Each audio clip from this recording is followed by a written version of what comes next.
Fala pessoal, sejam todos muito bem-vindos a mais um vídeo do canal Dinheiro em Foco. Eu sou o Daniel Fung e no vídeo de hoje nós vamos conhecer o ETF Hash11, que é o primeiro ETF da Bolsa de Valores brasileira que indexa criptomoedas em sua carteira. Nós vamos entender quem é a gestora que está por trás deste ETF, como ele replica os valores das criptomoedas em sua carteira e saber se vale a pena investir ou não neste ETF. Se você gosta desse tipo de conteúdo e quiser conhecer um pouco mais sobre a Hash11, fique aqui comigo até o final deste vídeo. Enquanto isso, eu peço que você se inscreva no canal, deixe seu like no vídeo para que ele ganhe mais relevância e chegue a mais pessoas aqui no YouTube.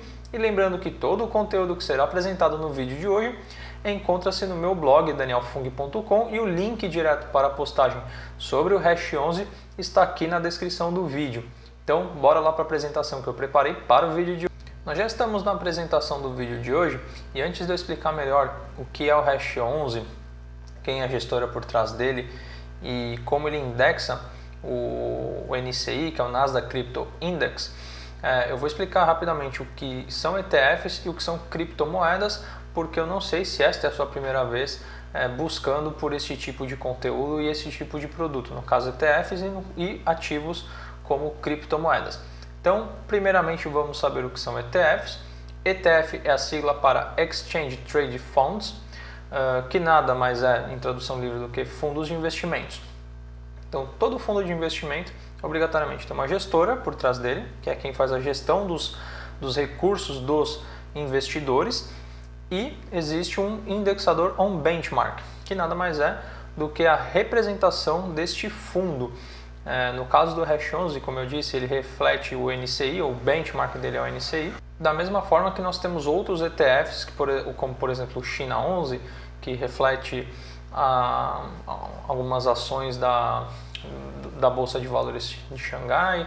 Existe também ETFs que refletem apenas o setor bancário da Bolsa de Valores. Existe o próprio ETF da Bolsa Brasileira, então, que reflete o índice Bovespa. Então, nós temos uma série de ETFs espalhados na Bolsa de Valores e você, a qualquer momento, pode comprar esses ETFs através do home broker da sua corretora de valores, acessando o ticker dele, normalmente com o sufixo 11. Importante ressaltar que a gestão de todo ETF ela é passiva. E o que isso significa? Que o gestor ele obrigatoriamente precisa manejar a sua carteira de acordo com o índice ou benchmark que este fundo reflete.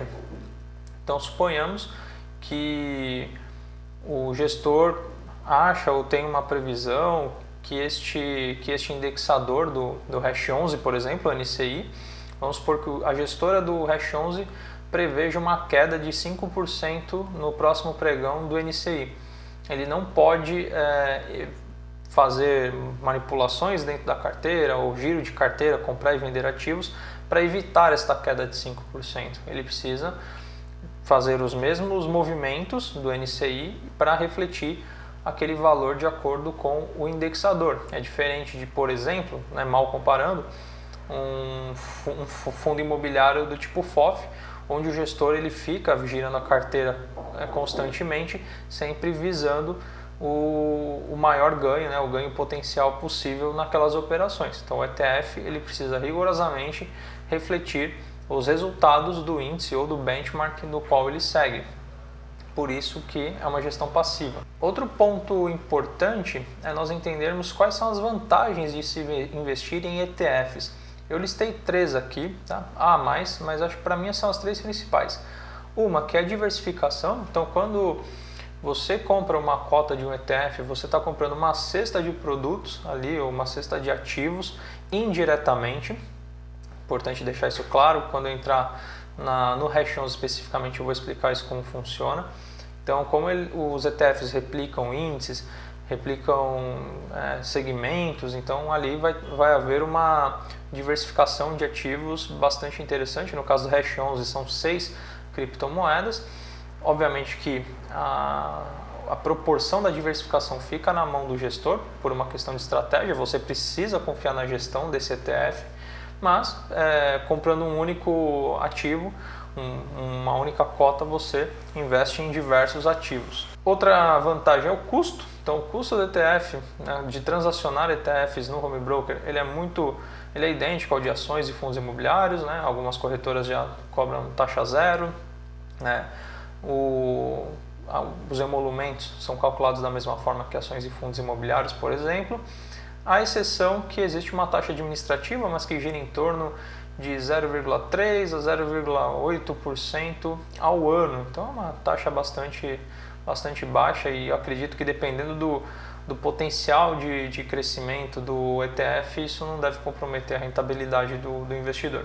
E a outra vantagem de se investir em ETF é o tempo que você economiza, principalmente para quem não tem tempo e gostaria de ter para estudar sobre empresas, sobre determinados ativos, ou enfim, novas formas de se investir, ou para quem tentou estudar e não entendeu, o ETF acaba sendo uma boa saída para quem não tem interesse em determinados assuntos, mas não quer ficar de fora daquela classe de investimentos. É o meu caso, por exemplo, com o Hash 11.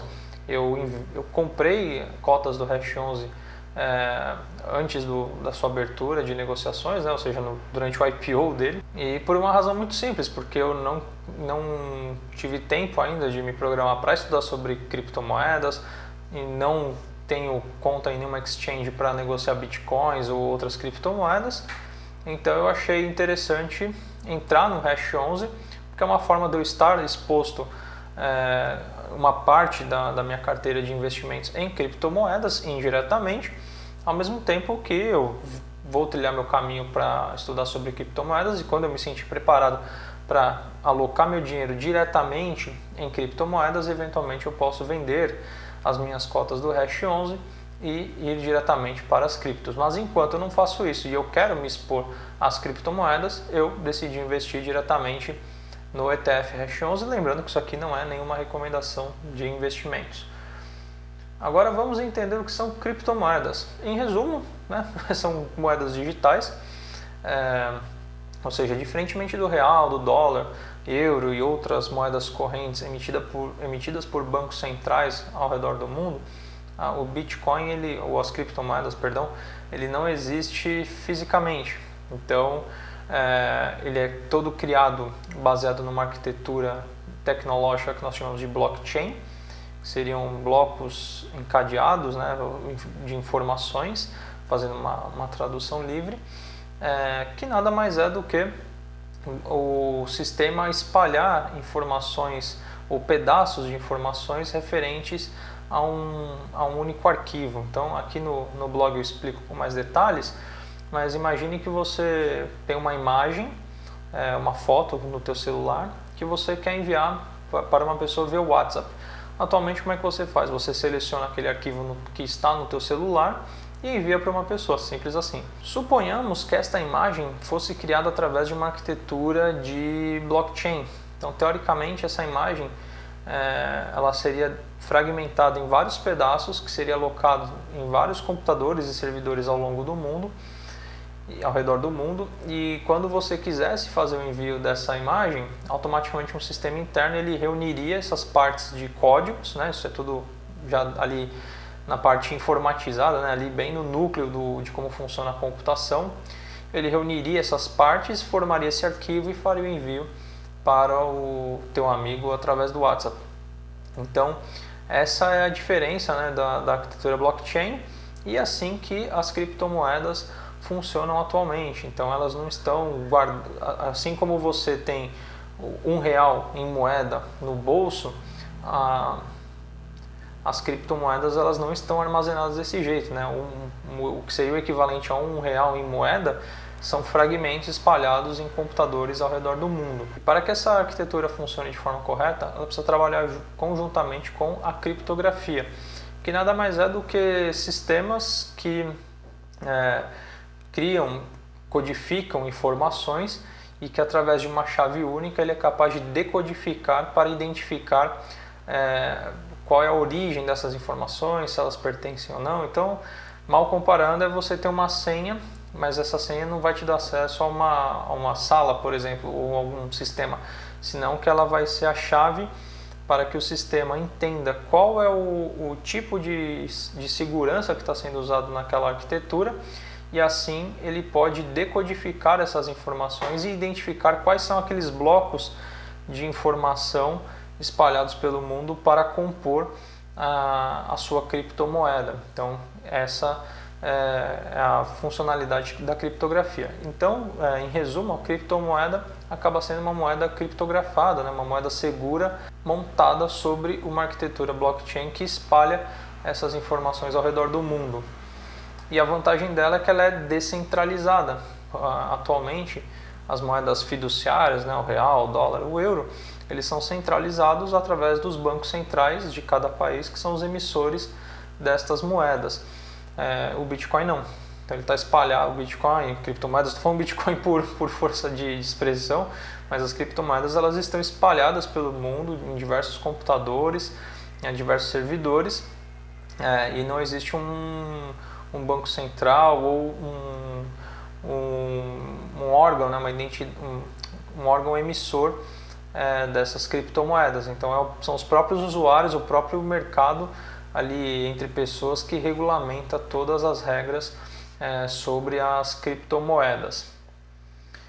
Bem, então já aprendemos um pouco o que são ETFs, aprendemos o que são criptomoedas. Se alguma informação que eu passei aqui no vídeo não ficou clara, o link para o meu blog danielfung.com e para essa postagem específica sobre o Hash11 encontra-se na descrição deste vídeo e também nos comentários, eu vou deixar aqui.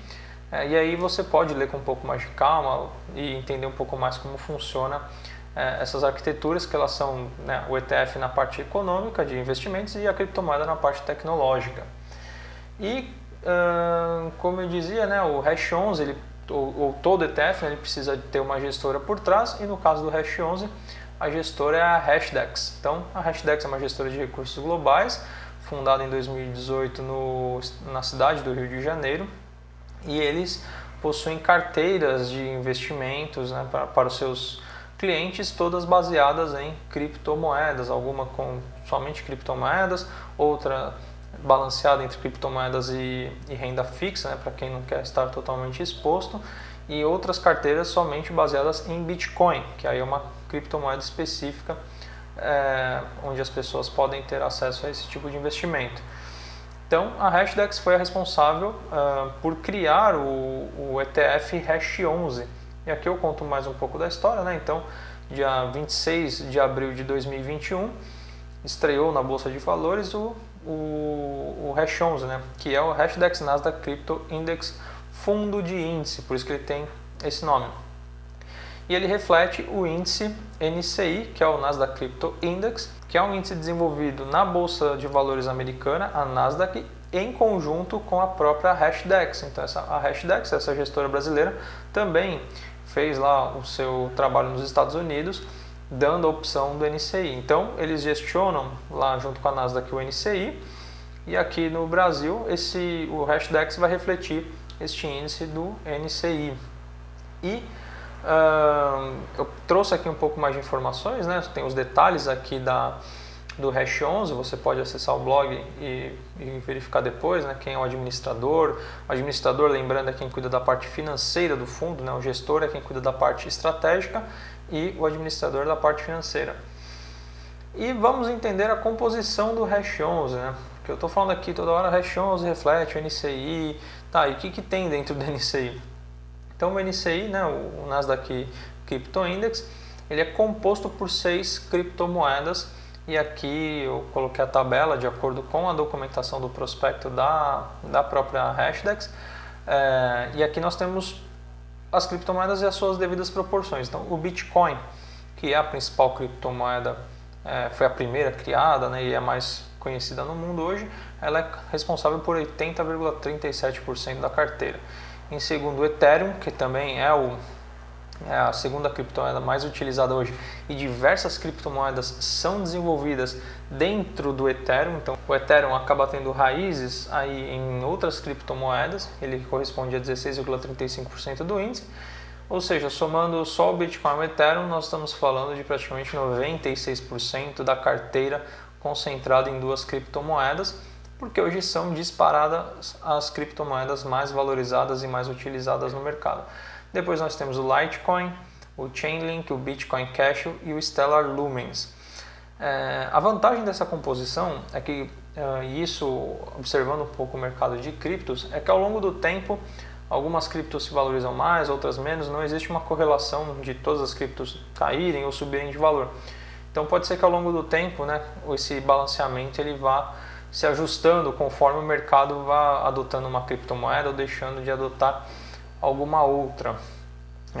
Então vamos ver ao longo do tempo e obviamente que se alguma outra criptomoeda despontar ou se algumas dessas não tiverem relevância, pode ser que a gestora decida trocar algumas moedas dentro dessa composição, adicionar, remover, enfim. Isso é o que entra na questão que eu disse anteriormente de você confiar na gestora do fundo de investimento, no caso do ETF Hash11. Vamos falar um pouquinho da cotação desses primeiros dias de negociação do Hash11 e nós podemos ter algumas perspectivas futuras baseadas no passado. Então o Hash11, logo no seu primeiro pregão, ele se valorizou em 12,9%, depois estava cotado a R$ 53,12, né? Ele foi negociado no IPO a R$ 47,02. No dia seguinte houve uma queda, então se eu não me engano hoje ele tinha no dia que eu gravo esse vídeo, no dia 30 de abril, ele estava com uma valorização de aproximadamente 7% em relação ao preço de abertura do IPO. Mas o que chama bastante atenção é o histórico do NCI nos últimos 3 anos. Então em 2019, né, o NCI teve uma valorização de 40,3%, lembrando que o NCI é o índice que reflete o Hash11. Em 2020 esse índice teve uma valorização de 264%, e já em 2021 estamos com uma valorização de 37% do NCI. Esse dado de 2021 é do fechamento de janeiro, então eu ainda não consegui pegar os dados de fevereiro e março para ver como ele desempenhou. Obviamente que retorno passado não é garantia de retorno futuro, mas aqui tem uma boa perspectiva, seja para proteger o teu patrimônio, até para valorizar o teu patrimônio investido no Hash11, baseado nas valorizações passadas do NCI. E para finalizar o vídeo e respondendo a pergunta inicial, será que vale a pena investir no Hash11? No meu ponto de vista vale, lembrando que isso aqui não é uma recomendação, mas eu coloquei meu dinheiro lá, o equivalente a 0,40% da minha carteira. E por que essa exposição tão baixa? Por 2 motivos. Eu nunca investi em ETF, então é uma forma de eu aprender se existe alguma novidade, né, de investir em ETF, é o primeiro ETF que eu compro. E eu nunca estudei, ou me aprofundei nos estudos sobre criptomoedas. Então, um conselho que eu posso dar aqui para vocês é toda vez que vocês vão começar alguma coisa nova, e não só em investimentos, em qualquer coisa na vida, e vocês não têm um conhecimento pleno sobre aquilo, nunca vão com os 2 pés ao mesmo tempo. Então, vai devagar, entende, mas vai participando aos poucos para aprender um pouco com a prática também. E aí, conforme o tempo vai passando, vocês vão entendendo melhor, vão ganhando mais segurança, vão vendo que aquele tipo de investimento que vocês estão fazendo, ele passa segurança, e aí vocês podem aumentar a sua participação na sua carteira ou em outras coisas que vocês estão fazendo. Então, quais são as vantagens que eu vejo na hora de investir no Hash11? É a simplicidade, porque é um ETF que te permite investir indiretamente em 6 criptomoedas. A segurança, porque investir em criptomoedas diretamente exige que você tenha o tal do token, né, que é aquela chave de segurança que vai decodificar todas as suas criptomoedas e compor a sua carteira. Tem muita gente que não sabe manejar isso ou tem dificuldades, então obviamente você não vai ter uma criptomoeda. Então se a partir de amanhã, como algumas empresas, por exemplo a Tesla, anunciou que vai passar a aceitar bitcoins como forma de pagamento, evidentemente que você tendo cotas do Hash11, você não vai poder transformar essas cotas em bitcoins e ir lá comprar um carro da Tesla. Isso é impossível. Você não tem criptomoedas em concreto. Você tem um índice que reflete valorizações de certas criptomoedas. Então, para quem não quer manejar criptomoedas, não confia no sistema de criptomoedas, mas quer aproveitar essa onda de alta, é uma boa oportunidade, e por essa segurança, né? Você só vai acompanhar a valorização ou desvalorização. Você não vai ter o produto ali na mão especificamente. E a diversificação, como eu havia dito anteriormente, são 6 criptomoedas. Conforme a gestora vai sentindo necessidade de agregar ou não mais criptomoedas, no fundo eles vão agregar.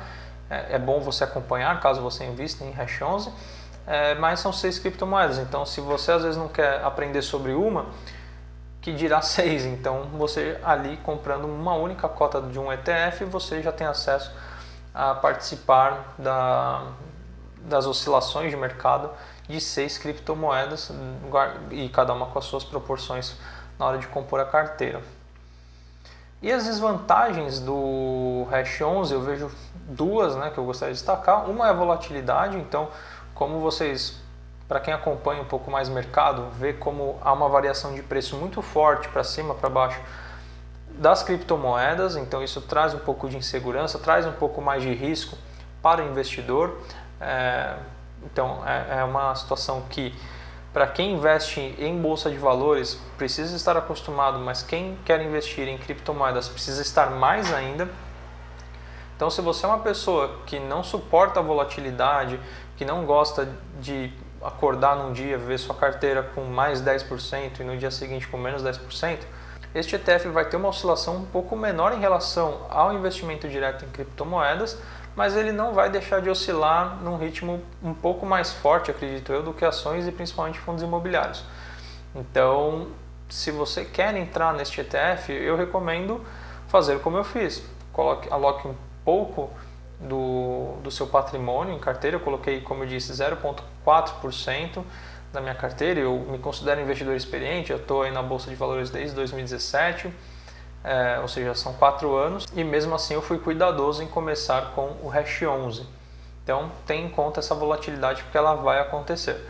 E as taxas, os ETFs possuem as suas taxas de administração, e no caso da Hashdex eles cobram 0,3% na gestão aqui do Brasil e mais 1% do que é cobrado do NCI. Então essa taxa aí pode variar entre 1% e 1,3%. Enfim, então tenha em conta também que isso vai comer um pouco da sua rentabilidade, mas dependendo do que ele entregar, como nós vimos ali em 2020, entregou mais de 200%, 1% de taxa de administração não vai fazer muito dano na rentabilidade do seu investimento neste ETF. Então, pessoal, espero que vocês tenham gostado deste vídeo. Eu peço mais uma vez o seu compartilhamento, a sua inscrição aqui no canal e também o seu like no vídeo. E até o próximo vídeo. Tchau, tchau!